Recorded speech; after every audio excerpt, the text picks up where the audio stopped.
Hello, I'm Michael Steinmacher, Director of the Barr Memorial Library at Fort Knox, Kentucky. Tonight, our guest is John Gilstrap. John is the New York Times bestselling author of the award-winning action novels featuring Jonathan Grave and his new series featuring Victoria Emerson. His books have been translated into more than 20 languages. John is the recipient of the International Thrillers Writers Award for Against All Enemies, the American Library Association Alex Award for Nathan's Run, and a two-time International Thriller Writer Award finalist. Tonight, we're going to be talking about his newest thriller, Blue Fire, which is the second book in his series featuring the character Victoria Emerson. First of all, welcome, John. Thanks for having me. It's always a pleasure. All right. So, can you tell us a little bit about Blue Fire, please? No.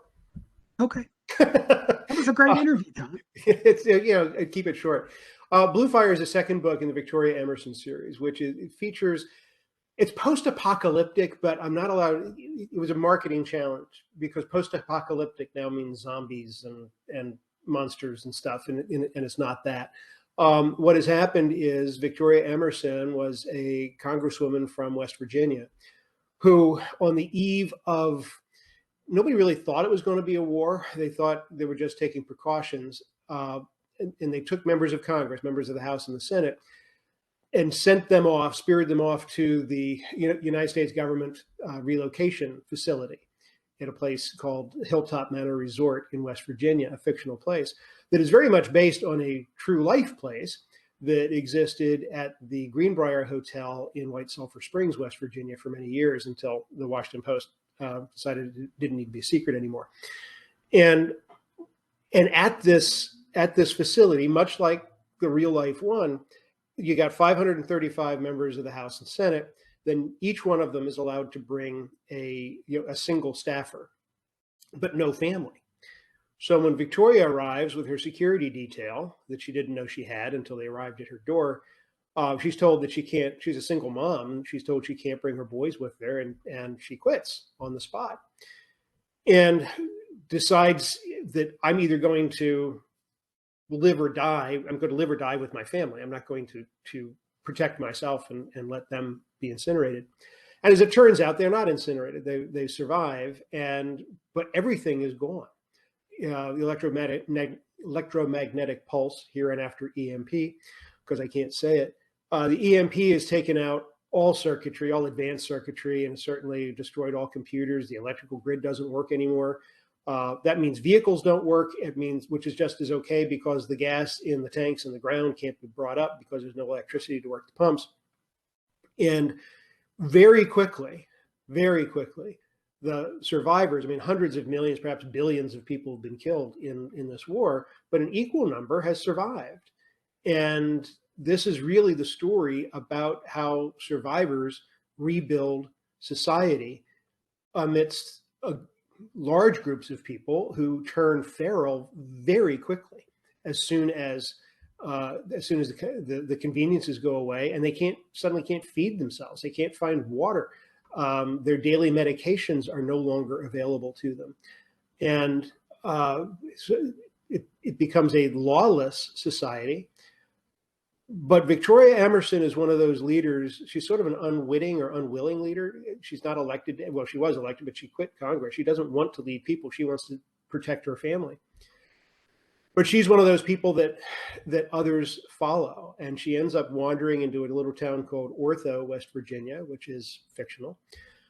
And it's in total disarray.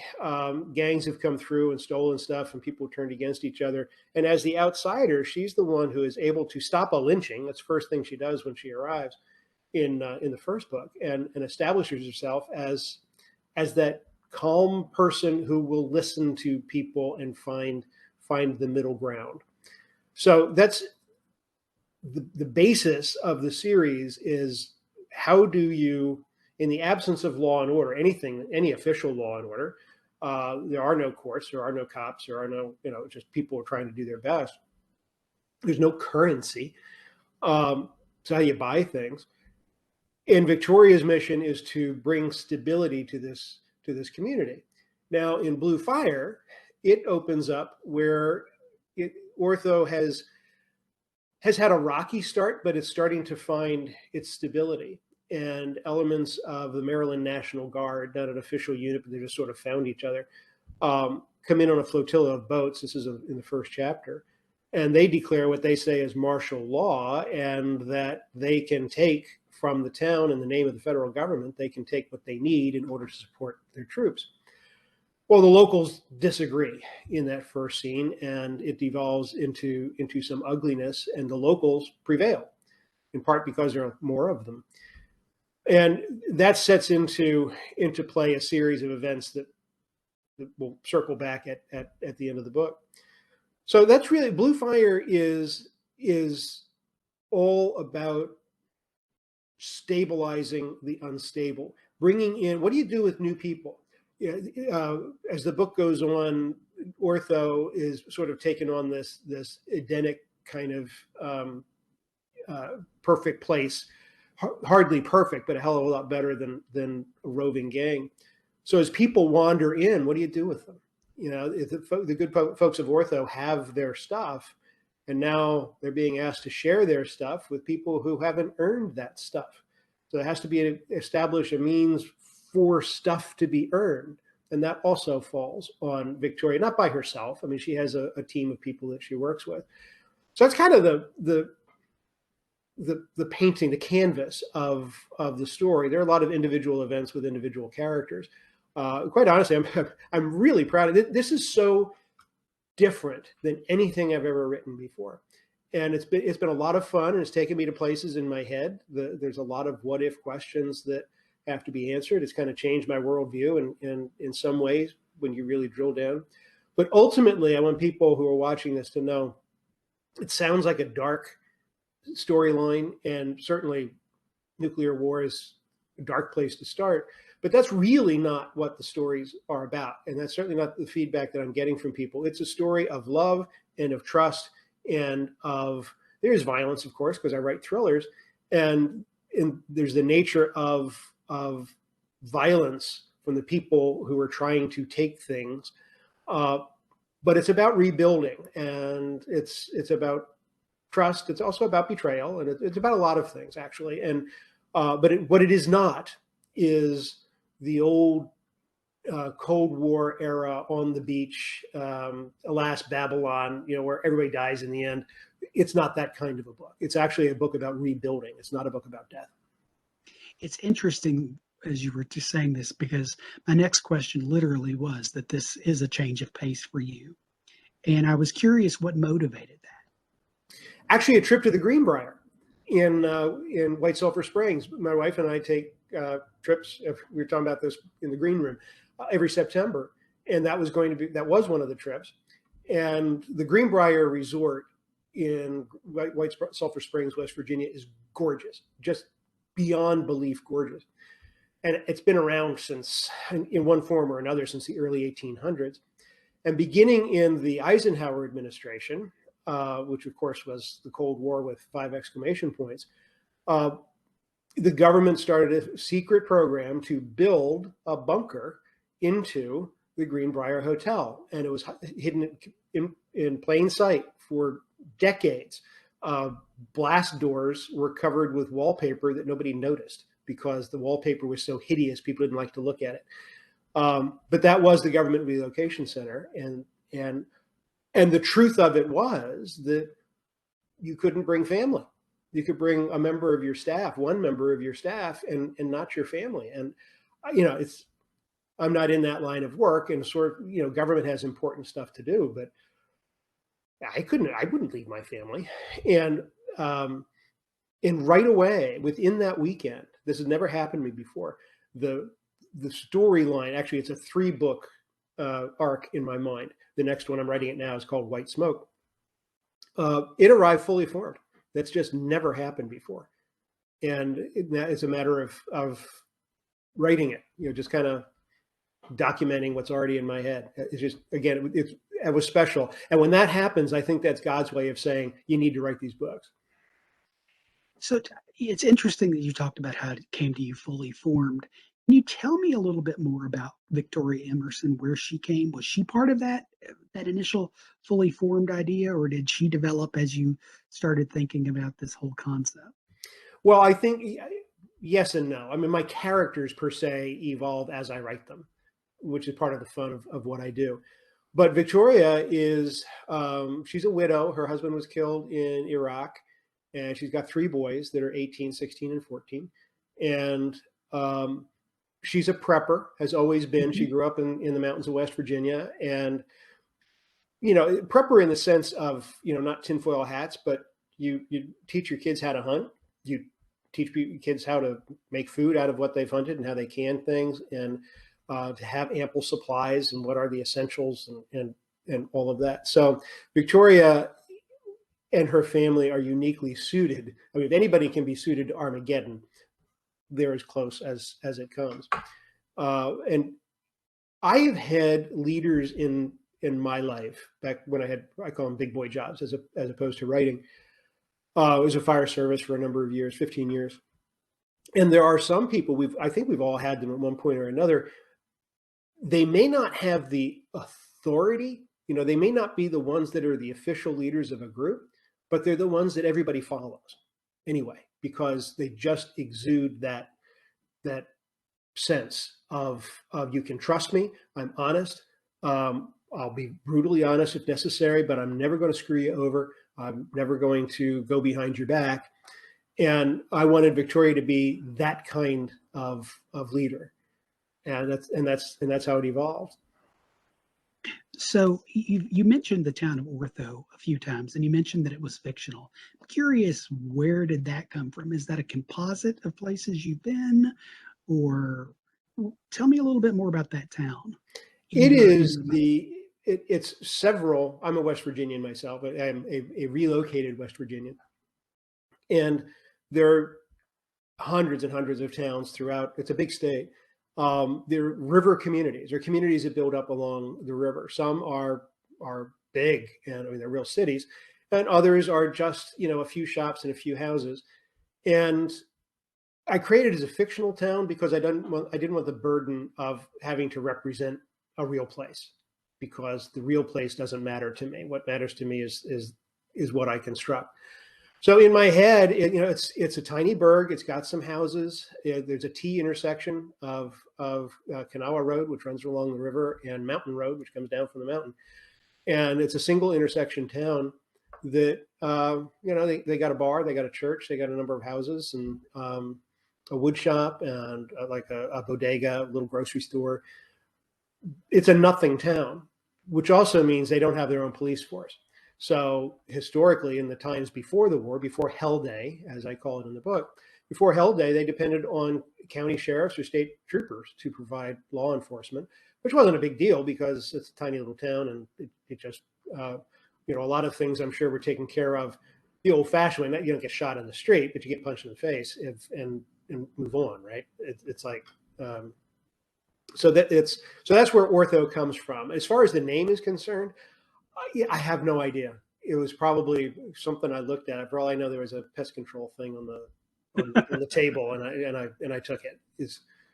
I do a lot. That's how I come up with a lot of names. Quite honestly, the Victoria Emerson, I just thought that was really strong. That name came to me right away. I thought that was really strong. But the other names, the secondary characters, are often, I will pick a book off the shelf and thumb to a page and find a first name, and thumb to another page and find the last name and say, okay, that's it. So, speaking of names and other characters, I was interested, and I'd like to know a little bit more about the research that you did for this book, for these books, as opposed to the work and research you've done on your grave books, because I would think you probably had to do some different type of researching to write these novels. Well, the grave books are they're not military books, but they're militaristic books. It's about a freelance hostage rescue specialist. So there's a lot of tactics and strategy and that kind of thing in terms of rescuing hostages. A lot of that research plays over into the Emerson series, where it comes to how do you defend against enemies, and how do you set up skirmish lines, and that kind of stuff. Um, But really the research into the, other than the quick Google research on how to can meat, that's easy. Just go on the side and you look at it. But the larger issues in terms of the structure, like how you can't barter if you don't have anything to barter. If you're a refugee that's coming in, you don't have anything to trade for a sandwich. So there has to be some way, as the community grows, as it will, it's grown way beyond what it ever was before by way of a shanty town.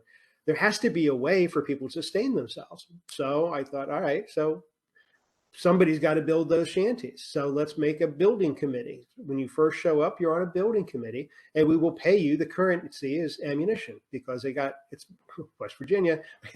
There's a lot of ammunition. And after a week, you're given a week's provisions when you show up. And after the week, you're on your own. You got to figure out how to make this work. And if you don't, you're not going to get kicked out, but you're going to have a very cold winter, or you find friends that are going to help you out. How do you, on Hellday, on day one, or at Armageddon +1, you've survived. Okay, that's great. Here we are. And you got a 12-year-old kid. When I was 13, I grew 5 inches in 1 year. So what do you do? Where's the extra clothes come from? You're wandering with clothes on your back, quite literally, or out of your closet. Where do you get the clothes for as you grow? Well, you develop a food bank. So that's kind of the way my research was, mostly in my head, thinking through the scenarios, which is interesting because it plays into another part of my life. When I spent a long time as a safety engineer, an accident investigator. And that line of work is always, well, what if? And then if this happens, that's sort of Boolean algebra, right? If this happens, then this happens, and logic gate. So a lot of that, oddly enough, I think fueled my cerebral mechanisms to work through these problems. How did you wrap your mind around the idea of what the collapse of technology would look like and how it would spill into these books? Well, the collapse of technology, I'm sure that there are, this is not an invitation to write the hate letters, please, but I'm sure that I have vastly understated the total collapse. It's, in fact, at the end, in the afterward in the first book, in Crimson Phoenix, I say right out front, there are elements of like nuclear winter and all that I just deliberately did not address because it didn't fit with my storyline. So there's a lot of technically flawed elements if you really want to delve down into it, into the science of what's going on. But the collapse of everything is, we almost saw it, right? During COVID. It was a weird thing. I was writing this book. I was writing Crimson Phoenix when COVID hit and people were getting shot over toilet paper. And imagine that's hand sanitizer and toilet paper, and people willing to screw over their neighbors for that. What will it be for diabetes medicine and the last whatever? When there's a finite number, when the technology stops, production stops. So what is on the shelves is all there's ever going to be, or at least for the foreseeable future, that's all that's ever going to be there. If I have my stuff and the other guy has his family and doesn't have the stuff he needs, let's say it's baby formula, and I got a baby. Well, I have enough baby formula for my baby, but his baby is starving. So who's the bad guy? He wants my formula to save his family. I want to not share my formula because there's only this much and I don't know what I'm going to do afterwards. So if it does go to violence, who's the bad guy? It all, it's all depends on whose shoes you're standing in. That was if you assume that everybody, and I do assume this, everybody always acts in their own perceived best interest. And that's what actually in the other books I write, my bad guys are always thinking that they're the good guys. I don't do psychotics. So I think talking about the collapse of everything, it means that violence is always one handshake away. It's hair trigger. You don't trust anybody. And even if you do trust people, at the moment they become threatened, then they can very quickly become your enemy, or very quickly become a threat to what's important to you. That's the part that kept me up at night, and still does, actually, when I talk about this stuff. That's scary. You never relax, which then makes us squirrels or deer or mountain lions or whatever. There's somebody always hunting the hunted, and that's the element of the stories that I like to get into as well. Is there's a feral nature to humans. We have society because we've agreed to have one, and because we have the infrastructure to have one. You take away that infrastructure and you introduce a lot of panic, and you get a lot of ugliness. And knowing that the pandemic was unfolding as you were writing the book, the first book, and has persisted throughout the writing and publication of the second book, has this series intentionally or unintentionally become some sort of mirror for COVID for you? That's an interesting question. I don't know if it's a mirror. It was freaky at the beginning. To write about Armageddon during Armageddon, it was, a little off-putting. I don't know. That's COVID certainly does not play a role in the books, but I think watching people's reactions and overreactions and underreactions and disbelief and overbelief, and just the nastiness that has grown out of these last few years, it's not so much a mirror as it is an affirmation that it really does not take a lot for otherwise friendly social people to become really bad folks through Facebook and Twitter and whatever. It's been an interesting exercise that I don't think any of us have enjoyed, but it's not part of the books per se. But how could that not influence it somehow? It's a question I've never really thought about. It's interesting because I'm showing my fanboy credentials here. I felt like we've been living in the Twilight Zone for the last couple of years, and I just keep waiting for Rod Serling to step into the frame and tell us the moral of this whole story. Right. And it's the sort of what you're kind of alluding to, that this play or this series of events is playing out in front of us, and where is it going, and what is the moral to the story? Well, we might as well throw in that we are recording this on the day that Putin invaded Ukraine. So, it's it's a bizarre world. It was said way back before I was even writing, in the early 90s, when the Soviet Union fell.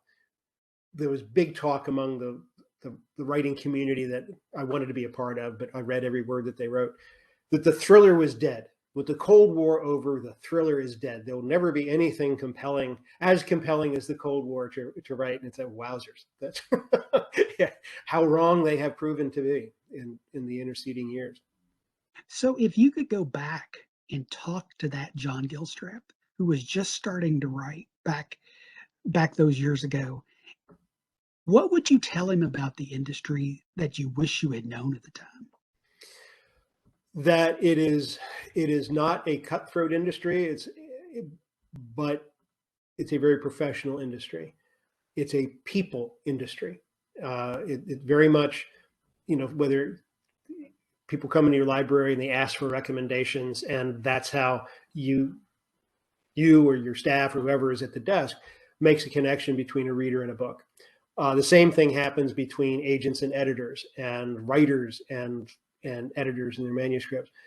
I think what I would have told that John was to take a deep breath, relax, and quit listening to people who say you don't know what you're doing. Treat it like a business. I've been a businessman my whole life. I've owned a company. I've done all of that. And I did research. You don't open a 7-Eleven without researching how a 7-Eleven works. Why would you embark on a book writing career without researching how the book writing business works? So that it would have been just to relax and really enjoy the ride. There was a moment, my first book, Nathan's Run, went meteoric. It was a wonderful way to start a career, but it was also a scary way to start a career because you have to do it again and again and again and again. And that brought far more angst to me than it should have. It was finally my wife who, I was asking myself, what was it about Nathan's Run that made it so popular, and how do I recreate that without telling the same story all over again? It was my wife who said, John, maybe it's that you're a good storyteller and people like the way you tell a story.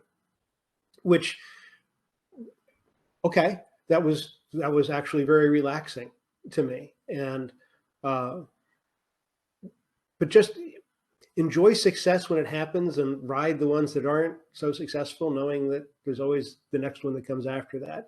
It's not don't put so much pressure on myself.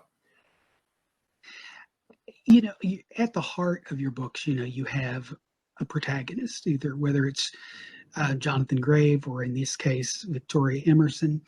I'm curious, do the characters do things that surprise you at times? It doesn't surprise me so much as the events of a scene. I'm within the industry, you're either a plotter or a pantser, which means plotter is one who outlines and knows exactly where things are going to go. A pantser, which is what I am, you start the scene and the scene evolves in the way it's going to evolve. And that then sets the precedent for what has to come from the next scene. So I guess it's always a voyage of discovery, but not necessarily a surprise. It's not like I wanted them to do this and then for whatever reason they do something else. That doesn't happen. My characters show up to work, they hang out at the bar, and they say, "Okay, Mr. Writer Man, what do you want me to do?" They're not real participants. So are you just still discovering new things about, say, Jonathan Grave after 14 books? Oh yeah, absolutely. Jonathan is Jonathan Boxer's both. Boxer's is his sidekick. They are my alter egos, are the people that I wish I could be if I could get away with some of the stuff that they can do. If you suspend laws and social fabric a little bit. Yeah, I mean, Jonathan is very much the man I wish I could be. He's focused. He's a man entirely of his word. When he says he's going to do something, he's going to do it. And hard stop. I gave my word, so therefore, this is what's going to happen. And it's best not to get in his way when don't get between him and the goal, which is always something like rescuing hostages. It's taking good guys from kidnappers. Usually does not end well for the kidnappers, which I kind of like that justice. It's the justice of the Old West TV shows and movies of my childhood. It's pure, it's satisfying, and it's fun. I think I know it's fun to read. People tell me it's fun to read, but it is certainly fun to write.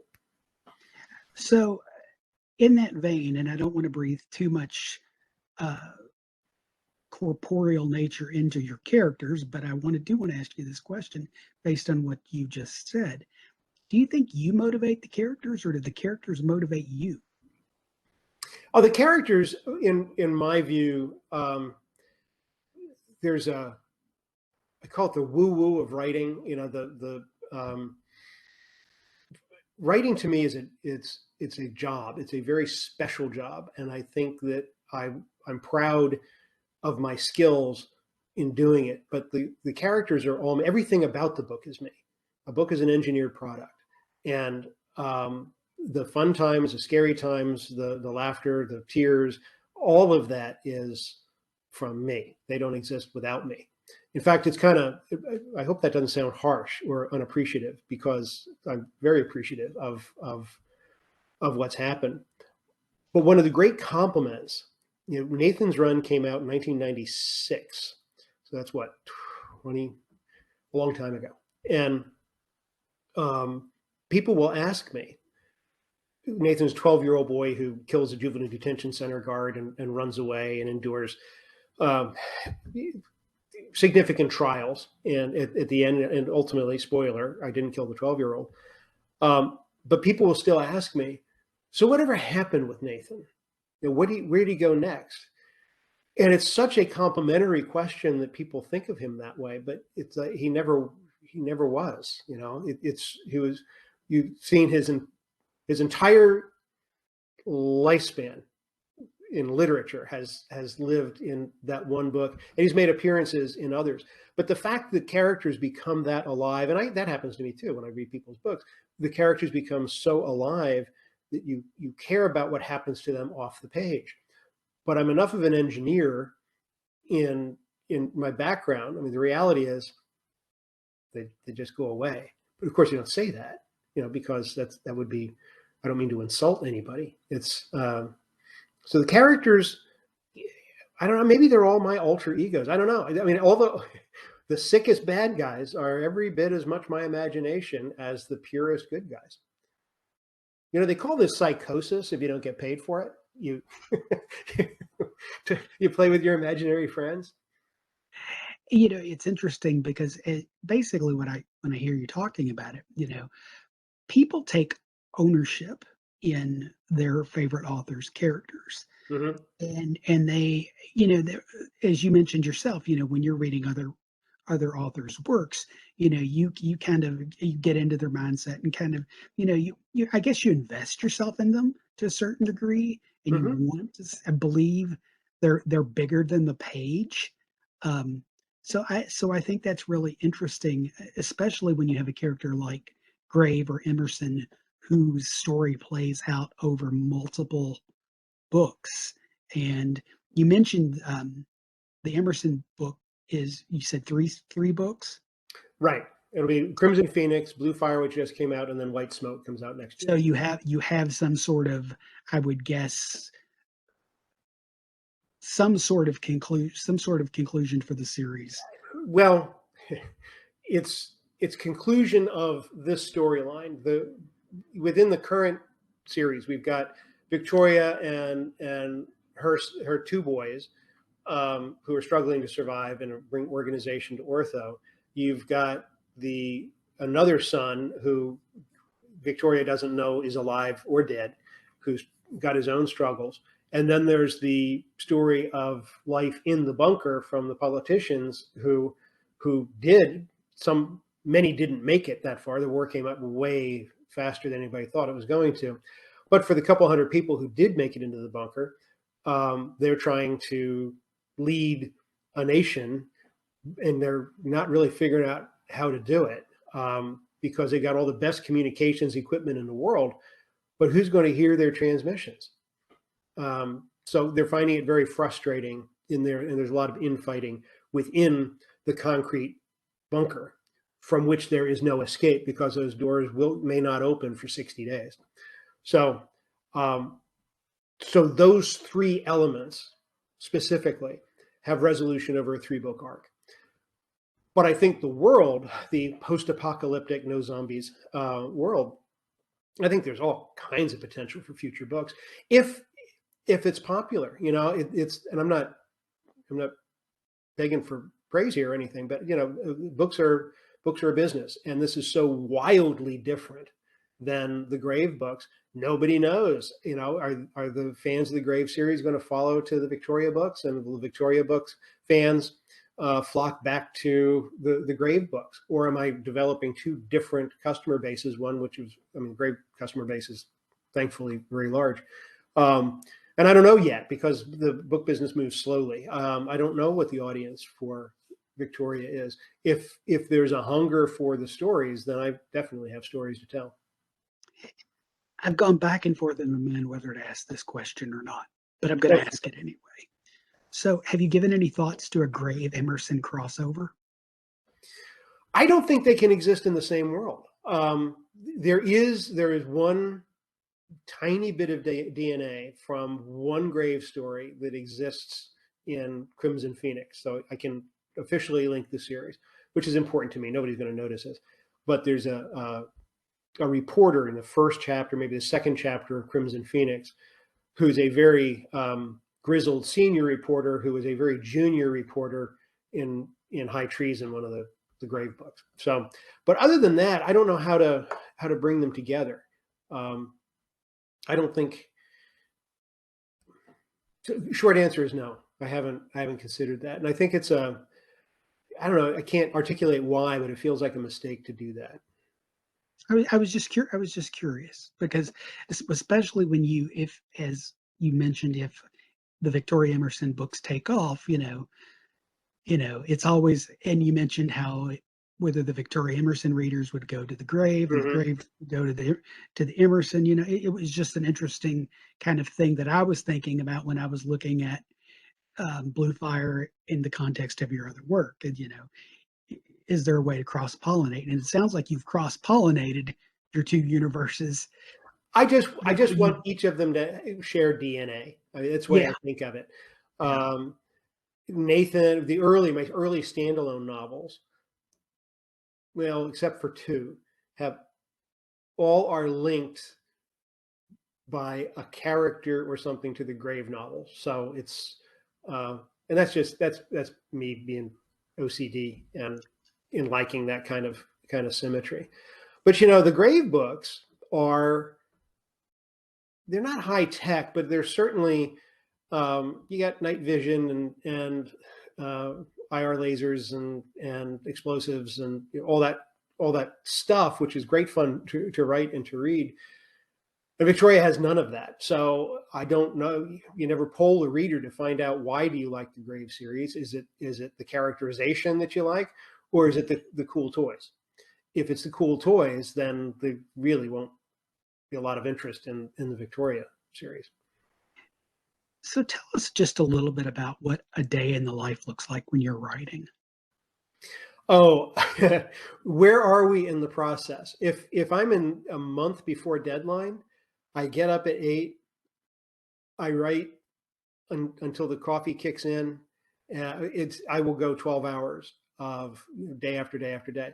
I wrote, I think it was 40,000 words in 20 days at the end of the last book that I just submitted. The deadlines are there. I think I need this. I owe White Smoke on, I hope my editor's not watching. I owe White Smoke on June 15th, and I've only written 10,000 words so far. But I'm in the process of moving and all this kind of stuff that's going on. But come April, my eyes will be on fire. So there is no standard day. I'm not that kind of a writer. I'm not the guy that gets up at 5 in the morning. A buddy of mine has his mad minute or something, mad hour or whatever. He gets up at 5 in the morning. 5 in the morning. It's one of my favorite quotes in the world is Dorothy Parker, who said, "Oh my God, you mean there are 2 9 o'clocks?"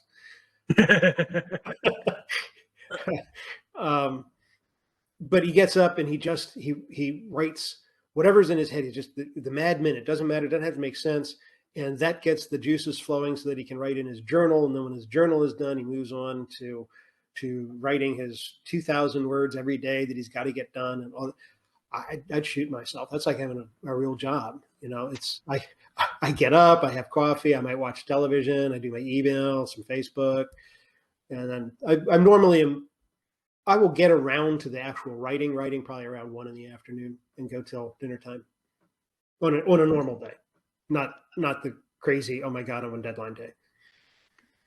Well, John, I want to thank you for taking time to talk to us about Blue Fire and Victoria Emerson and Jonathan Grave and all the other things we've talked about today. It's been my pleasure. And let me invite everyone to visit johngilstrap.com, which is the portal to the books and to my YouTube channel and Facebook page.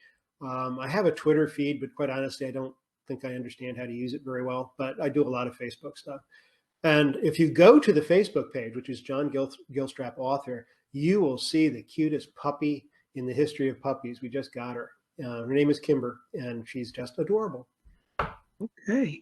Well, I hope that we can have you back in person at the library and then not. I do too.